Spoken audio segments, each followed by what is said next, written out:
72-73 को उहाँको कार्यकाल होइन, अर्को एमडी थियो र 73-74बाट 8 वर्ष करिब 8 वर्षको चाहिँ मेरो कार्यकालको भन्नुहोस् है।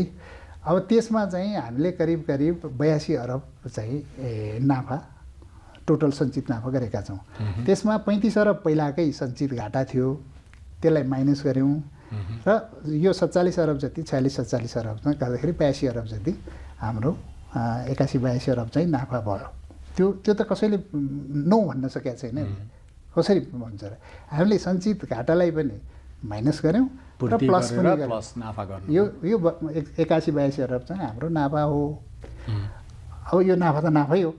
अब उहाँले के तर यहाँ के लेख्नुभयो भने कन्फ्युजन क्रिएट गर्न है, कन्फ्युजन क्रिएट गर्नलाई उहाँले के भने तर आयकर ऐनको व्यवस्था अनुसार एक्सेलरेटेड डिप्रिसिएसन कटाएर चाहिँ 5 अरब 66 करोड चाहिँ घाटा छ, सञ्चित घाटा छ भन्नुभयो नि।